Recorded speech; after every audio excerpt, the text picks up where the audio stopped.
Any better now? Yeah, much better.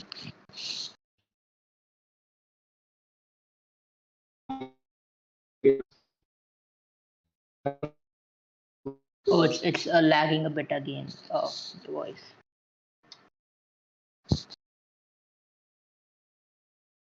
Hi, Akshay.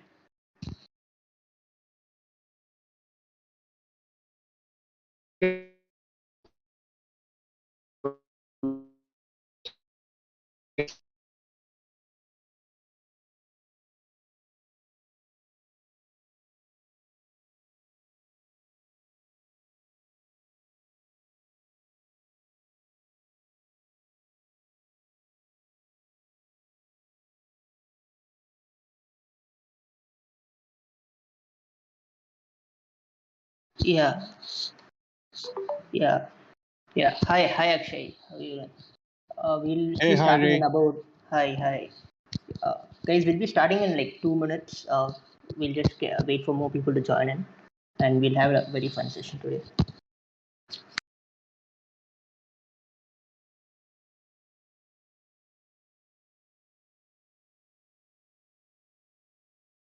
Yeah, I can go first. Hi everyone. The folks who had joined us in last two sessions, and the folks who are here for the first time. My name is Akshay. I'm the co-founder of the platform Bowl.io.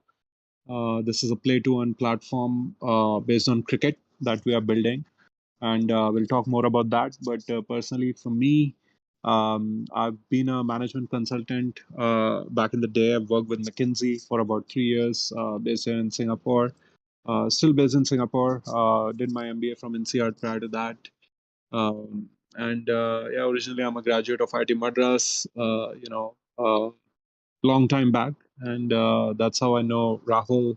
We were, batchmates, hostel mates, actually in the same wing in IIT Madras, and on Rahul as a professional gamer and professional cricketer, and as a very dear friend. And when we decided to start up in the field of sports and blockchain and gaming, it was kind of obvious that I reached out to Rahul, and we joined the forces to build this. Excited to be here, and very happy to answer any questions if you guys have. Thank you. Awesome. So I guess let's get started on the questions, right? So let's start with the basics of crypto. So how exactly would you explain what crypto is like to a 5-year old? What is the difference between a crypto and normal currency, for example? Right. I think before we start talking about what is crypto, we should probably talk about what is blockchain, right? Because blockchain is the underlying technology, which powers the financial instrument, which is called crypto, right? And blockchain, by definition, is a decentralized technology, which is you know open source, and the basic fundamental is that it's a trustless system, meaning that the transactions or the programmability that is there is out in the public, right? Anyone can check at any point in time which transactions are happening, between whom, what is the volume or value of those transactions, what is the ownership of different assets, right? So blockchain in a way allows you to test the ownership of different assets among the people, the community. It runs on something why it called why it's called blockchain is because the way the contracts are written is it's kind of like each transaction is a block, right? So the first transaction when it happens is a block, and then the second transaction happens, there is a another block added to that, and so on, right? And anytime a new block is added, or meaning a new transaction is happening, people will have to, or the smart contract, the technology itself will test the ownership all the way through the first block, right? It'll check the whole transaction block by block, and that's why it's called blockchain. Right now, what is crypto? Crypto happens to be the currency, right? The financial instrument, which is built on the blockchain technology. There could be, different kind of, cryptos. We all know, the Bitcoin and the Ethereum and the Hedera and Solana. There are a few of those. Uh, these are different networks and different protocols, and then there coins associated with the different protocols, which essentially captures the value of the protocols, right? So that's fundamentally what crypto is. Um, basic idea is that it allows you to program the money, right? What we see today as a 100 rupee note, right? It's kind of like a dumb piece of paper, right? And it can exchange hands, and it can go from one place to another, and usually there won't be any traceability.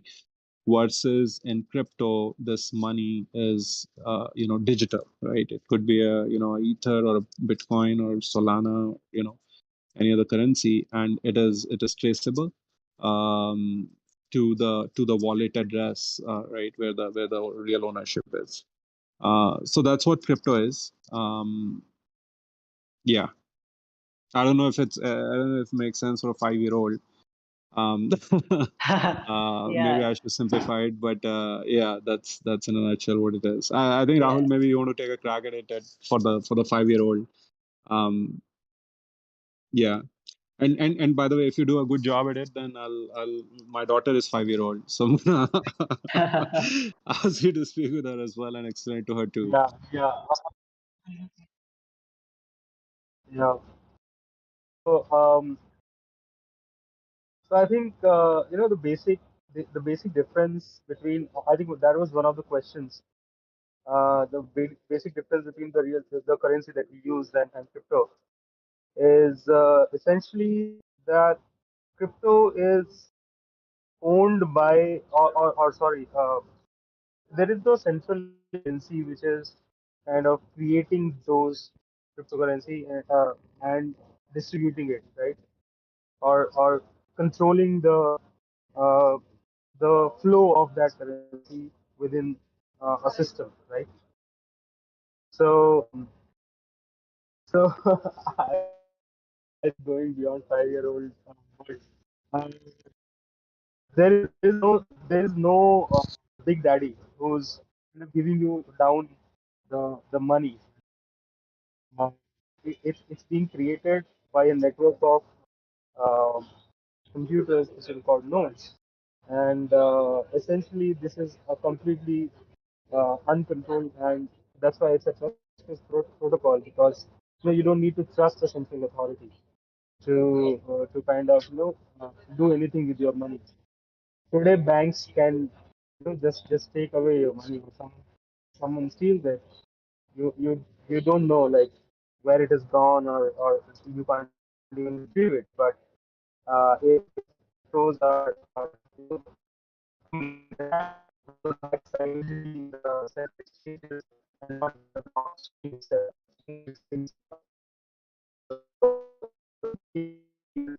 The two of the most Yeah, yeah, that definitely makes sense a lot, right?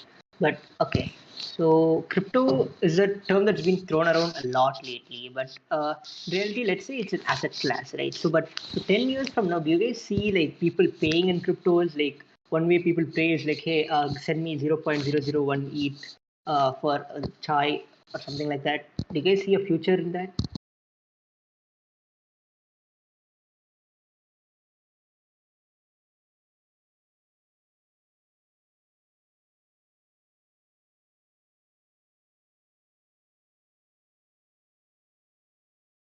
Am I audible by the way?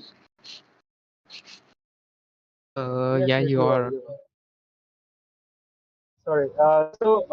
Let me take it on. I think that will definitely, maybe not 10 years down the line. It could be 2 years, 5 years, any number. I think that I think not your the voice real is lagging a bit, uh, Rahul.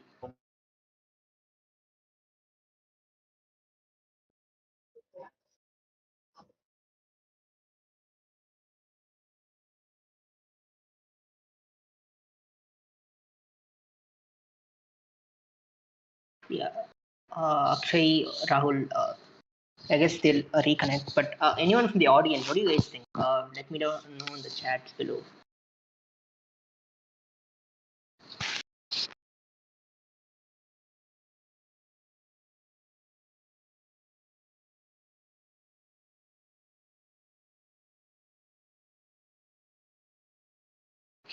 Hi, Ansel. Hi.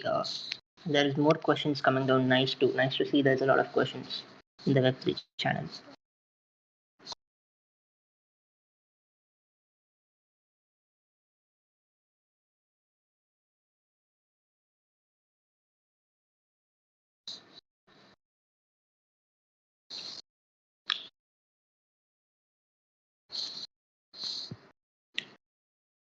So, guys, the best answer for this particular question in chat box, if anybody is able to answer, you guys get PLC maybe, which is the BlueLearn coin.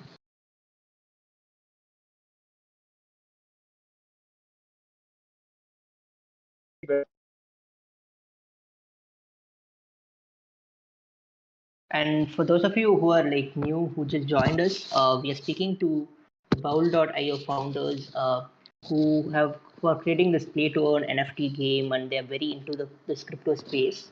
And they have been doing like they're industry experts, like one of the best people you could speak to about the Web3 community in India. And so we have them with them.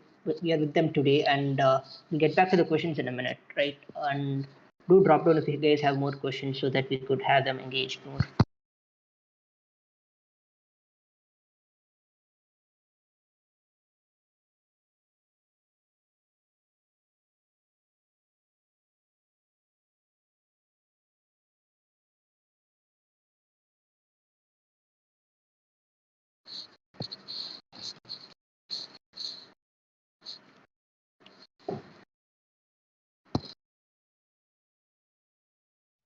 So Akshay and uh, I think Rahul is also reconnecting. So guys, try reconnecting once if there's some network issues. I can hear you. I think I'm fine. Yeah. So I think we are back on track then. So yeah, let's get her. Let's go with the next question. So do you guys? The next question is that I think 10 years from now, do you guys see people using crypto, for example, for ETH, for example, in regular payments? Is that a scalable thing? Yeah. So, hi, can you hear me? Yeah, very clear. No, Yeah. yeah, Okay. definitely So, can hear you. what I was saying was, I think definitely 10 years from now, the adoption of the crypto would be definitely very mainstream. And as a matter of fact, it has already started happening now, right? There are countries like El Salvador and Russia and few other countries, Central America, who have already accepted Bitcoin as a legal tender, meaning that they've qualified crypto as a official currency. There are other innovations happening.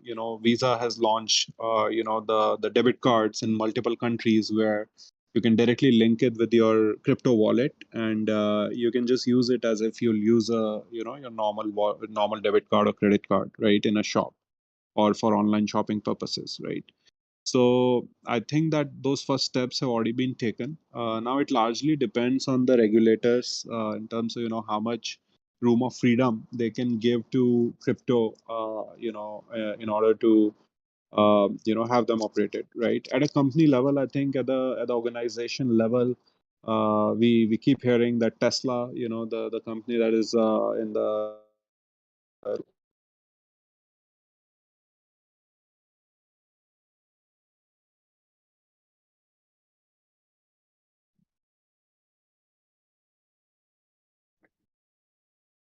Uh, am I not able to hear or No, we are facing some yeah, technical yeah. issues. Yeah, that is true. Tesla has a huge holding on Bitcoin, guys. So if you guys had to choose, like for the audience, if you guys had to choose one cryptocurrency that you would buy right now, just any cryptocurrency, just text on the chat channels why and the cryptocurrency and why the reason, and let's get some interesting answers.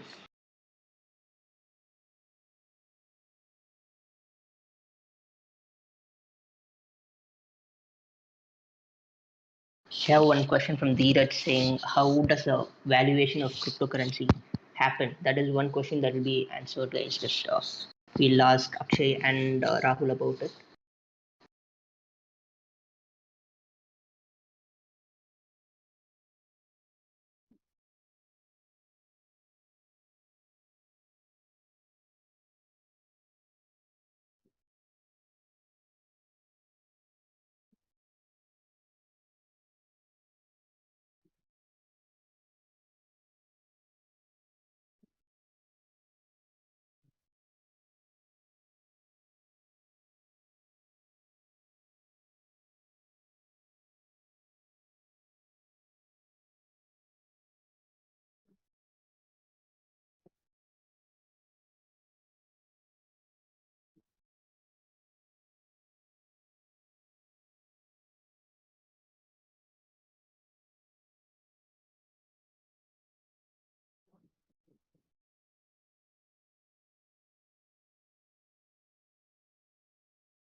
So Dhruv is also a sort of an interesting person. Dhruv is part of Super Team, which is like this very famous DAO. So Dhruv, do you want to tell us about it? What is a DAO, man? It will take the crypto and everything off the topic, to be honest. Let's not go that way. That is also true. So yeah, let's stick to the topic. And so what? Okay, I mean, let's wait for Akshay and Rahul to show up a bit more. And meanwhile, let's okay, Dhruv, what is your favorite? Have you heard of Polkadot? Yeah, Yeah, Polkadot is one of the zero layers chain. Like yeah. Can you it's explain pretty. to our audience like what even is zero layer solution, right?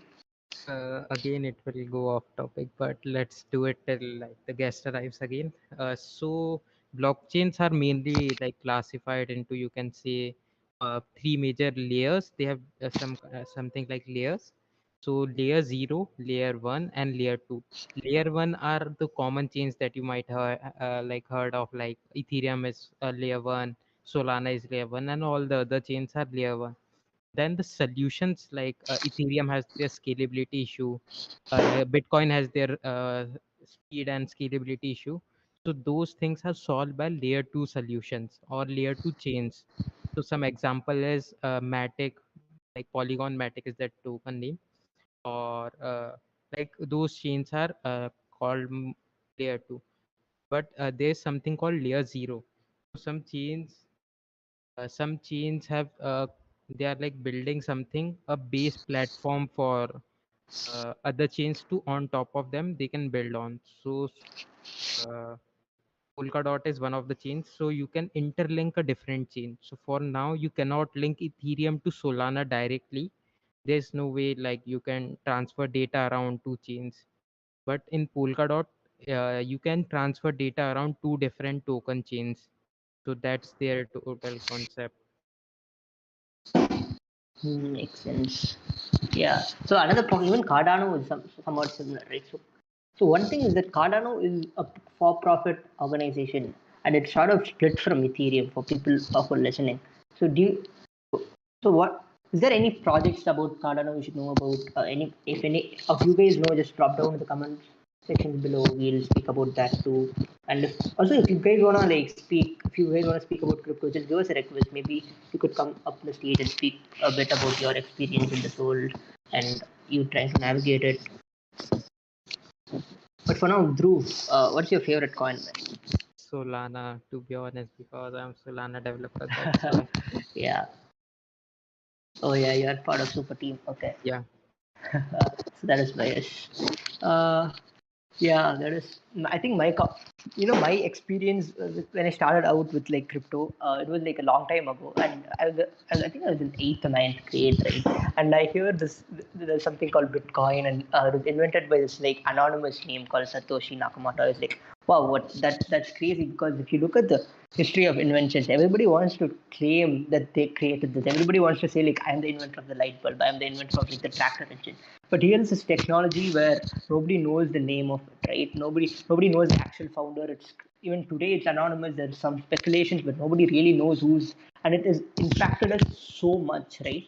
The government is changing it. A government is creating a bill based on inventor, which all started with the inventor who we don't even know about, which is so crazy to think about, right? So that's how I started. I was like, okay, this must be a scam thing because we don't even know who invented this. There's no credibility around this project. So they're saying Bitcoin, Bitcoin, and I was wrong, obviously, right? So I just read a little bit about Bitcoin back then, and then I stopped. And then 2 years, and then I hear news like this is how much it is valued now. And if you had bought Bitcoin in like 2013, you would be like a billionaire right now, right? And then there's this very famous tweet by this person. He's a inventor, is a journalist or something, where he back in 2013 he tweeted that Bitcoin is down to 20 cents or something. So glad that I didn't buy into this mess, right? And after like maybe in 2020 when somebody retweets him and then says, "Is this guy still alive?" and his reply was, "Alive but dead inside." So I think that's how a lot of people feel who like shorted crypto at the start, and the reason is very similar, right? This is an inventor we never know about, and yeah. So what do you guys think about this, Drew? What was your first thoughts on like crypto? Uh, uh, I like I was developing something, to be honest. Like I've heard of Bitcoin, but not into like crypto and all.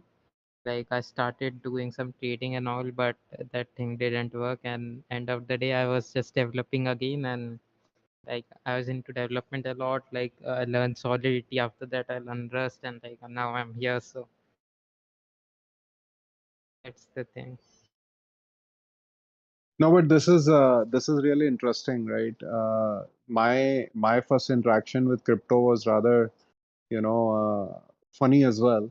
It was, I think, back in 2014. I was in my B school, right, in NCR, and there was this company that we have never heard of. They came to the campus and they were saying that, hey, you install, this app, and you'll be awarded, some coin just for installing the app.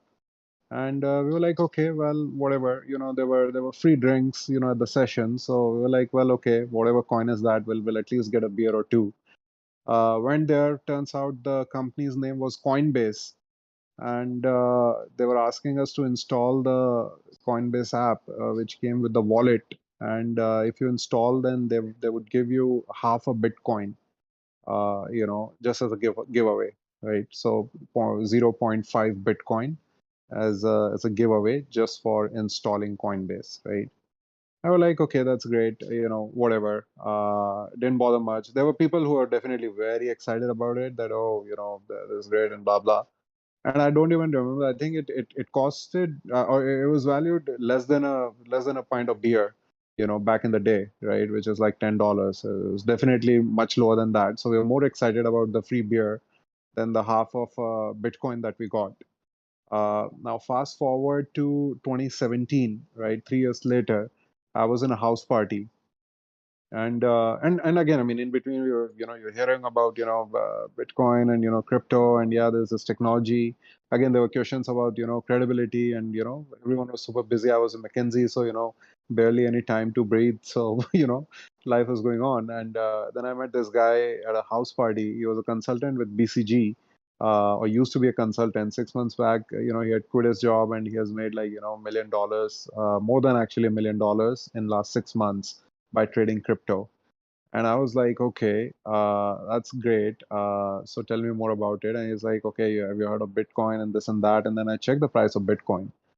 And I kid you not, I was like, man, I, I actually changed my phone in between, right? That was an Android phone back in the day, and I switched to Apple. And even till today, I'm looking for that phone. If I have a phone, with the Coinbase app installed and half a Bitcoin in it, I can probably encash this $20,000 now, right? But yeah, I mean, it was funny. But yeah, interacting with that guy, that's when I really realized that it's not some sort of a scam or whatever, because not only he was talking about the potential of earning in crypto, but he was talking about more from a technology perspective as well, how blockchain has potential to revolutionize the supply chain industry and the gaming industry, and all those things were very new, but kind of triggered the curiosity. And that's when I kind of started looking deeper into that, started reading some technical papers or white papers, as we call them now, to know about what this really is, right? Um, but yeah, I mean, I wish I could find that Android phone. It was a Google, I think a G1, or like Google has launched this new phone. That's what it was. So yeah, I mean, still don't know what that is. Yeah, I think a lot of people are searching for USPs and stuff. Even now, there are a lot of memes around it. So yeah, let's get back. I guess now let's crypto, like when you speak about stocks in general, right, and that every time a stock goes up in value or down, it's because there's some underlying asset, or the quarterly results of a company make a huge profit, then the stocks usually go up, and otherwise they go down. And but cryptos on the other hand don't really have this like underlying asset class to it. There's no like product that's being sold if a crypto value goes up or down. And so what is and crypto seems very community driven, right? So like how do you assess that? How do you invest in something which you cannot?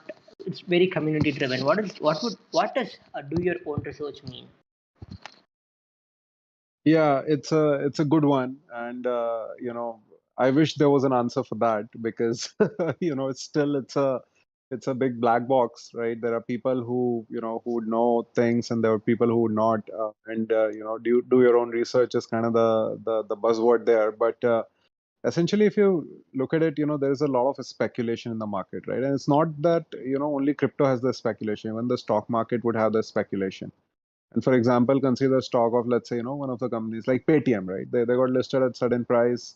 And of course, the company must have fundamentals, right? I think pretty much everyone who's here on the call might have used Paytm at some point in their life, right? Must have installed the app, or even now have the app. So there's a proven use case.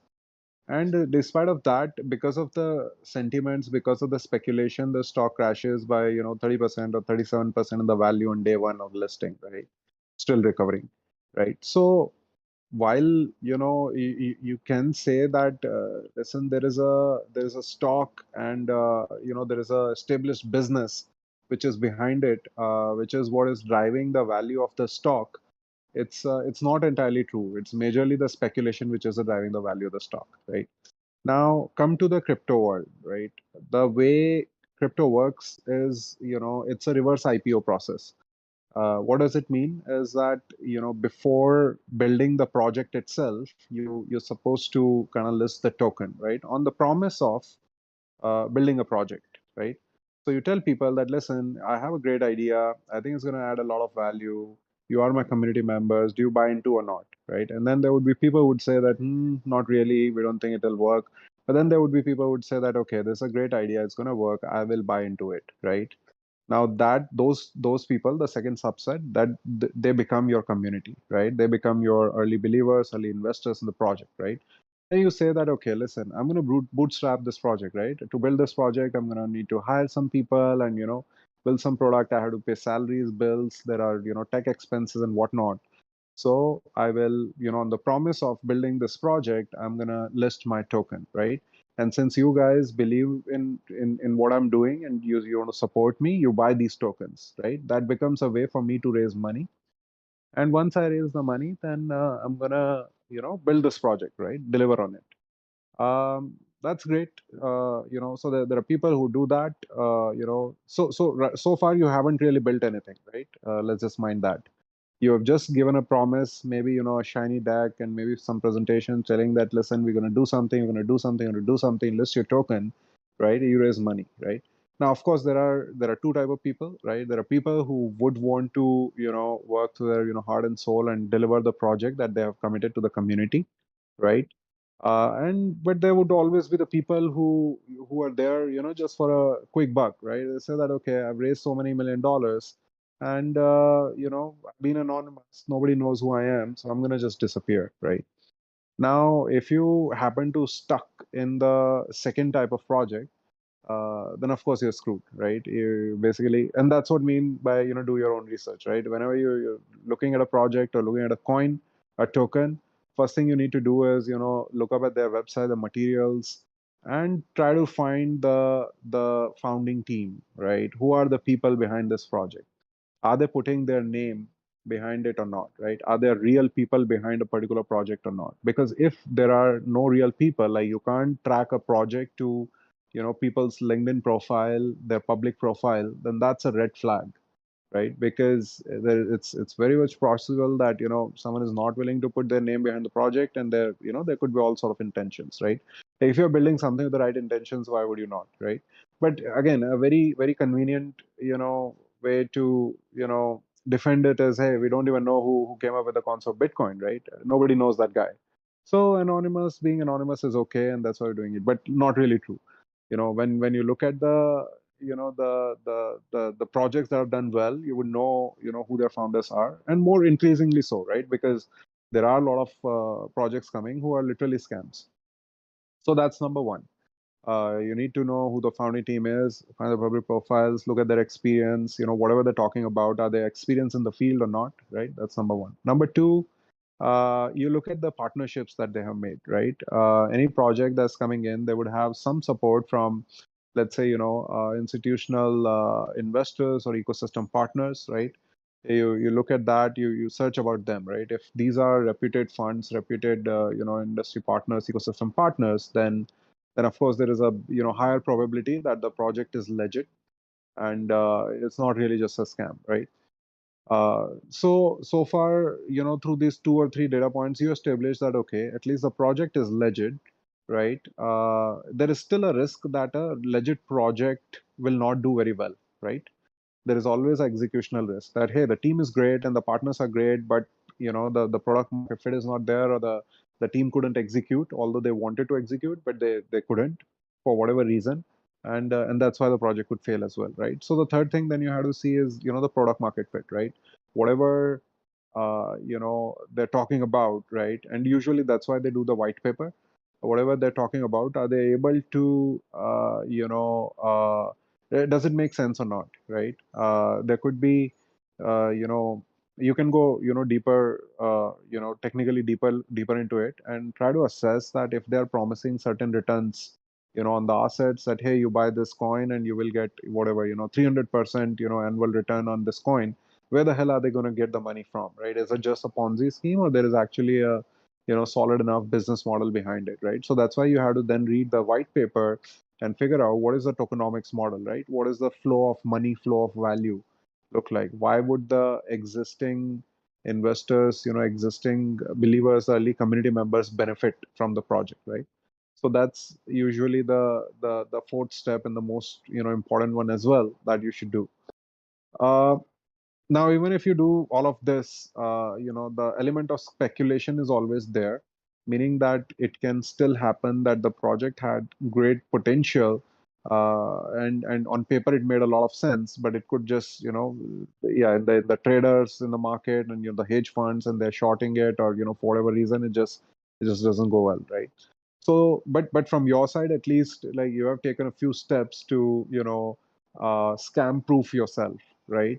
You build a model of your own, saying that, okay, I know who the founders are, and at least they look credible, they come with relevant experience, this business model makes sense, the partners are legit, and the white paper has all the details that could be there. It kind of makes sense. So so at that point you can say that, okay, now I'm gonna maybe try to track this particular project or this particular token, right?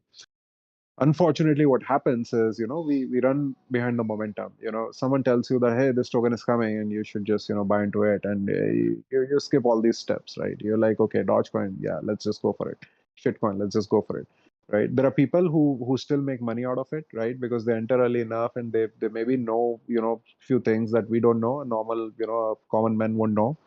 But most of the people end up losing money, because remember, it's a system, right? If someone is making money, it has to go from someone else's pocket, right? And you don't want to be that person. So I think, if you do your research and if you take a rather cautious approach, there is definitely still a lot of scope, because literally the infra is being built, the quality projects are being built. There is a lot of good people from great backgrounds who are trying to build in the space and wanting to deliver value to the broader ecosystem, the communities.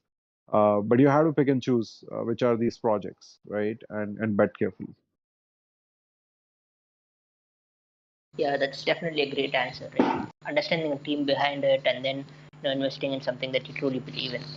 So next, let's speak about this environmental effect that people keep speaking about in proof of work models, that mining is creating a lot of environmental effects. So what do you say to that? Is shifting to a world which is truly crypto, is that going to create more environmental problems, or is there a solution to that people are not realizing? See, I think again, I mean, crypto is where the internet was in 1990s, right? And a lot has changed so far. We are now on the fiber internet. 5Gs are there. So all those sort of models have emerged, right, over time. So there is definitely a way forward to make the crypto, the blockchain technology more efficient than it is right now. And unfortunately, it is extremely energy consuming. At least the L1s, right, the ethers, the bitcoins, and that's why the high gas fee, high transaction time, and so on. But having said that, there are L2s and there are even new L1s which are coming, which are far more efficient than the traditional L1s, right? Or the OG L1s, if you like, the Bitcoin, the Ethers, right? Even Solana is definitely much more efficient than almost like Matic, right? When Matic is L2, which is again proof of work versus proof of stake and so on. So there is, I think, definitely need for technological advancement in this particular domain, and the innovation is happening, and it will continue to happen because I mean saving energy is a fundamental sort of issue, or kind of like a agenda for the mankind, right? So I think the innovation will happen, and the technology will become more accessible and more cheaper, less energy consuming moving forward. Yeah, I think that all we could do is hope at this point, right? That's true. So let's speak about like DeFi for a moment. So DeFi is a word that catches people's eyeballs a lot nowadays, right? But what is like DeFi? Like, can you explain some projects based on it, or how would you explain DeFi to someone who's very new to this field? See, DeFi is nothing but decentralized finance, right? And the way it works is, you have the protocol level, the layers themselves, right, or the protocols themselves. For example, Ethereum. And then you build, you want to make it more accessible to the people, right? How do you do that? You build the financial applications on top of it, which happens to be, of course, decentralized in nature, right? So there are multiple projects, but in a very basic term, even a wallet could be a DeFi project, right? There are, the borrowing, and yield-based mechanisms, which would be DeFi projects, right? There could be, so you have the Olympus DAO, if you've heard of, that particular model, which was a, classic example of a DeFi project as well, right? Where they say that, listen, you own some crypto, that's great. It could be just sitting in your wallet and you might not be doing anything with it, or you just stake with us, right? And staking is, again, in very simple terms, it's kind of like an FD, a fixed deposit, right? That, hey, I have some crypto. I'm gonna keep it in my wallet. I'll just click this button, and I'm not gonna touch it for, let's say, next 6 months, right? Or next 12 months. So in a way, you say that, listen, this is still my asset, but I'm keeping it in my wallet logged, meaning that I'm actually giving it to you, platform to use it further. And in return, you give me a yield, right? You give me an interest rate, like how fixed deposit, you open it at a bank and they give you the interest. These projects will use the crypto, they create a float and they deploy it at other places, and they give you the float, right? They give you the yield, right? So that's a classic example of a decentralized financial product. And on top of it, then you have, of course, the exchanges. You have the decentralized exchanges, centralized exchange. You have the swaps, the launch pads. I mean, these could be also qualified as DeFi, the decentralized financial applications. And then what you build on top of it is the other dApps, right? So what we are building with Bolt.io, it's a play to earn game, right? Or also known as GameFi, is a application, a decentralized application, which is being built on top of the DeFi and the protocol, right? There's a use case, a utility case that we're building, and it has the elements of gamification, but also the elements of finance, right? The gamification part is that hey, it happens to be a very interesting game that user can interact with and play with. But the finance part is that not only you enjoy the game, but you can actually earn passive income by owning the assets, or applying your knowledge of the game within the gameplay as well, right? And that's why it's called the GameFi then. So there's a protocol level, then there's DeFi, right? Then there's now GameFi or dApps, which are coming on top of it. That's how the terminology is going. Yeah, great answer. Yeah, that makes a lot of sense. And yeah, DeFi is, I think, in a nutshell, is some sort of like financing like system of cryptos, right? And let's speak a little about stable coins, which is a word that a lot of people are speaking about. And Tether, people are saying Tether could be used for as a tipping mechanism in Twitter, and even the Indian government is speaking about creating its own. I'm not sure if they're building a stable coin, but they're building their own digital coin. So, what are stable coins, and do you see do you see a complete shift in the future where even countries use stable coins and current cash is nullified? Yeah, so stablecoin is nothing but a digital currency which is pegged to a particular fiat, right? Real life currency, right? So the most common one is USDC or USDT or BUSD, right? Depending on which protocol it's on, right? If it's on Binance, it's BUSD, and if it's Tether, then USDT. EVM Ether usually goes with the USDC.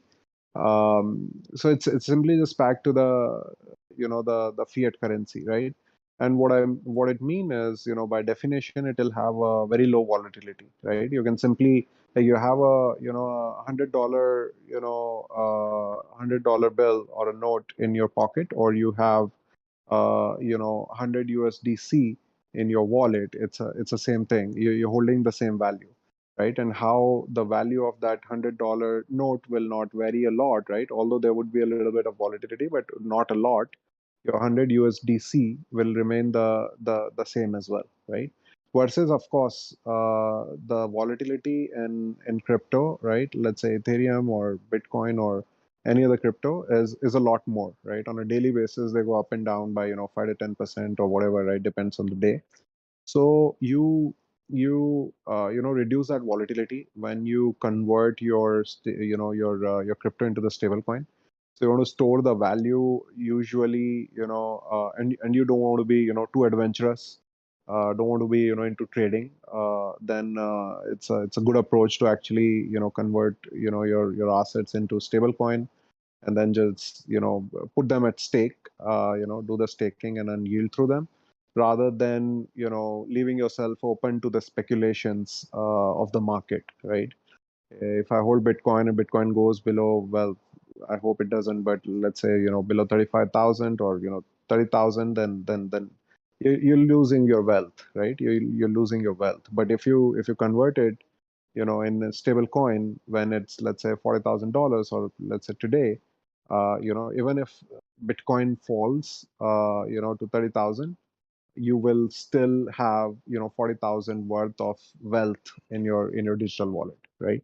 So that's the idea. Now, why this concept is more appealing to the governments, because it simply can be seen as a replication of a fiat currency into the digital world, right? And in many ways, it might still already exist, right? Like the money that you see in your Paytm wallet, right, or on your Google Pay wallet, right? That's actually already digital money, right?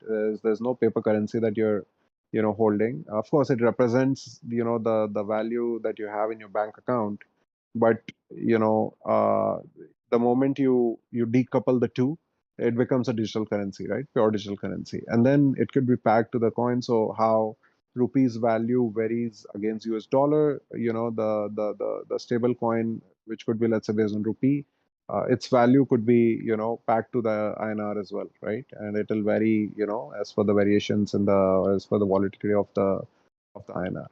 So that's usually a much safer, much relied upon concept, much proven concept. Most of the organizations who work in the domain of crypto, they would like to store their wealth in terms of stable coins, or definitely a major part in stable coins, and you can still have some part of it exposed to the market speculation volatility. You do want to benefit from the positive speculation and moment of the market, but majority of the assets would be in the stable coins. Hope that makes sense. Yeah, that definitely does make sense. And let's hop on to a few questions from the audience, and then let's wrap this up. Right? I'm sure you have other places to be. So we have Amit Thakur asking, can we save taxes if we invest in decentralized platforms like MetaMask? So yeah, I think if it's tax deducted at source, if you're not investing in these like centralized exchanges, will we be able to like avoid this tax barrier? That's a tough one. See, yeah, I mean, I won't be able to. I mean, if even if I know I won't be able to comment on that. I don't think it'll be. Yeah, I think there's a regulation that asks us to pay the tax on any crypto that we own or trade, and yeah, I mean, I'll leave it to that. Yeah, okay. And we have one more question from Qubit. Can you? Okay, I guess we already got this one about valuation of cryptocurrency, for which I guess it's about the project team and Titos. So let's wrap it up with one more last question. So, so what is your opinions on these scaling solutions like level 0, level 1, level 2? So every day there's these new projects coming up with saying we are faster, better. But at the end of the day, the most famous ones are Ethereum and Bitcoin, right? So can we say that it's almost like pointless to have these new solutions coming up? See, I mean, again, I would say, it's an opportunity that's out there, right? The infra, doesn't exist, is being built, and definitely there is a scope and opportunity to build more efficient infra, right? And to give you an example, like back in the day, we used to have, very like, basic type of homes, and then, the homes started becoming, more industrial, and now you have the apartment system, right? So the infra is being built, right? Compare it with the e-commerce domain, right? In 1990s, if you would have started an e-commerce company, how Amazon started. Jeff Bezos used to, I mean, those are the stories, right? He used to carry the books by himself, put it in the post office and put the stamps and then ship it to them, like, and all of that, right? It was very manual, very inefficient. And now if you look at it, there are multiple companies in the e-commerce domain which operate at each point of the value chain, right from sourcing, manufacturing, to procurement, to packaging, and storing and warehousing, and then shipping, and last mile delivery and return shipping and whatnot, right? And then the payment layer on top of it and all of that, right? So the opportunity is there to build. And we also spoke about, how the existing L1s are, highly energy consuming, and that's why, L2s, and that's why, the zero layer, solutions. So definitely there's a lot of innovation, is happening and will happen. Now the question comes at where is the scalability, right? How do you find the right aspects, right use cases to scale these solutions, right? Something which, by the way, Solana was able to do very well, right? It was just 2 years, 3 years back. Nobody knew what Solana is, and now it's kind of like almost mainstream, right? It competes head on head with the L2s, with the Matic, and likes of those, right? So they build the ecosystem, they build a technology layer which was definitely more efficient, and then they very smartly scaled it as well, right? They put all the resources that they could behind it, right from DeFi to the wallet solutions, and the exchanges and the DEXs, and now even entering into the GameFi as well in a big way. So they, looked at the market conditions, where the momentum is, where the user is going, and kept building those solutions, right? Incentivize the ecosystem to build more on Solana, right? And that is a right approach. You could have a great solution that you build in your backyard. Nobody would know about it. Nobody will use it. It'll just die by itself, right? So so long as there is an opportunity, I think innovation will happen. and you'd like to hope that there are enough smart people in the ecosystem who would understand when a project is really good and would go after it, right? Like support it in a big way, and that becomes more and more mainstream, right? So again, on the face of it, it's very tough to say. I don't know how many people actually betted on Solana when it was still few cents, right? I actually met someone who literally sold their house 2.5 years back to you put all that saving, all that money into Solana, and now he's a VC. He owns, of course, 100 million, VC fund. So, but how many of such people you would find, right? So, I think it's great that the innovation is happening. As a retail user, investor, people in the ecosystem, it's our job to do the research and understand where is the where is a lot of value potential in a particular project versus where is it where there are red flags on the projects, right? There is a lot of hype being built around the projects as well, which may not be necessarily great projects. So how do you stay away from those, right? So that is where I think there is a need for doing more research, and with the research you develop the understanding of the ecosystem as well, right? I think that's the approach you have to take, but yeah, I mean, innovation is happening, will happen, and this is great for the ecosystem. Yeah, that is true. I guess the best technology at the end of the day wins.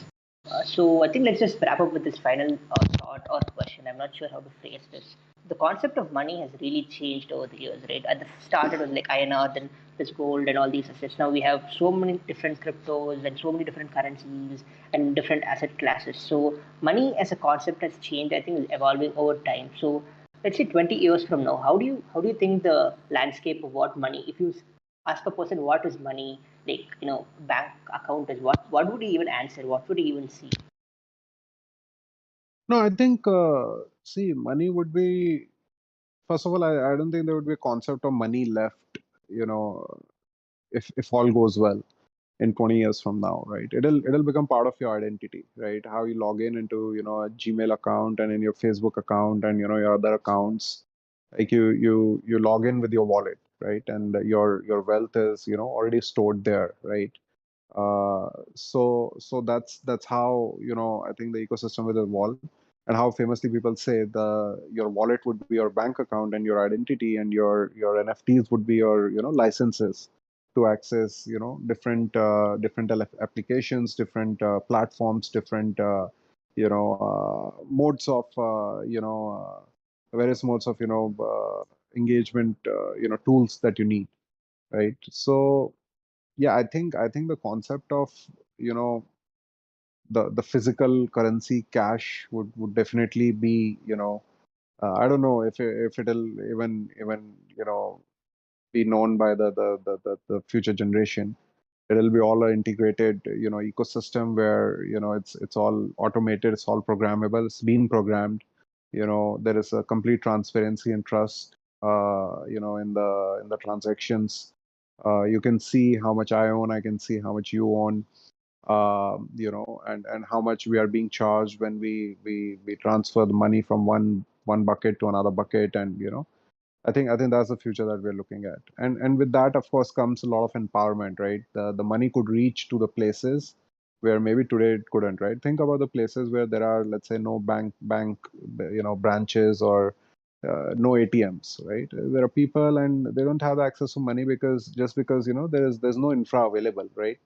Internet is available, right? And it's going to further increase into the penetration. And so long as you have a smart device and you have internet, you will have access to your wealth, right? And you can use it the way you want anywhere in the world, right? That is the empowerment that'll happen, right? Moving forward, I think. So yeah, I mean, the future is exciting, and yeah, I would say no good time is now to kind of enter into this ecosystem and explore it further. Yeah, I guess that is true. The future is very exciting, especially in this space. So, guys, let's wrap it up. Thanks, Akshay, for joining in and sticking with us and answering all our questions. And guys, tomorrow we have a session about NFTs, and where we dive deep into from the basics, like the introduction of NFTs. We have a session tomorrow, and on Sunday we have a session about DAO. So do tune into these two guys. And Akshay, thanks a lot for joining in, man. And it's been a pleasure hosting. No, absolutely. Thanks very much for everyone for patiently hearing us out. Hopefully, you've learned a new thing or two.